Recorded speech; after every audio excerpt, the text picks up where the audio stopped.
काय? अगं पण मग त्याच्या अशा वागण्याबद्दल तू कोणाला आजवर कधी सांगितलं का नाही?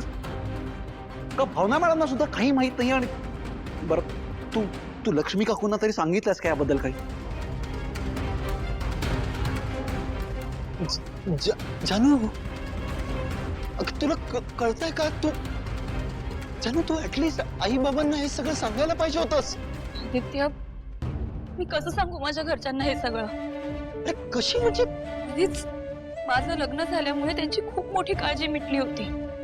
आता जयंतच्या वागण्याविषयी त्यांना सांगून मला पुन्हा त्यांना चिंतेत टाकायचं नव्हतं, म्हणून मी त्यांना काहीच नाही सांगितलं. अगं जान्हवी, पण मग काय तू नेहमी असा त्रास देतो का? नेहमी असा वागतो का तुझ्याशी? हो, बऱ्याचदा. जानू इकडे बघ. जानू इकडे बघ. काय केलंय त्यांनी तुला? प्लीज बोल, काय केलंय त्यांनी तुला? आदित्य, प्लीज.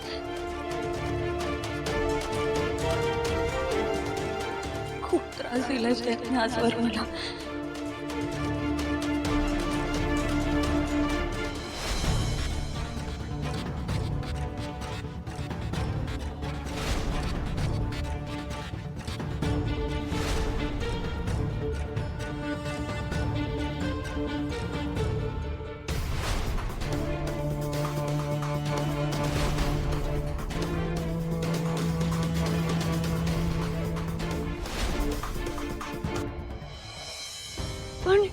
पण हे सगळं तो मुद्दाम करत नाही.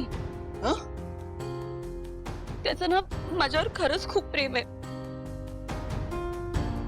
पण काय ना, त्याच्या पास्ट मध्ये काही गोष्टी घडून गेल्या, म्हणून तो असा वागतो.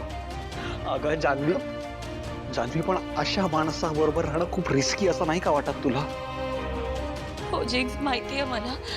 पण जयंत हळूहळू त्याच्या वागणुकीत बदल आणण्याचा प्रयत्न करतो. मीही प्रयत्न करते. पण मी एक रिक्वेस्ट करते, प्लीज तुम्ही हे घरी कोणालाही सांगू नका. जिग्स, भावना ताईला सुद्धा नाही. तू मूर्ख आहेस का ग? जानू, मला काही माहिती नाही याबद्दल. मावशी आणि काकांना सगळं सांगितलं पाहिजे. चल रे, चल. तुम्हाला शपथ आहे माझी, प्लीज कोणाला ह्यातला एकही शब्द सांगू नका. मला वचन द्या, तुम्ही असं काही करणार नाही. जान्हवी, अगं तू काय बोलतेस? काय शपथ वगैरे? मी हात जोडते तुमच्या समोर, माझ्यासाठी. सिरियसली?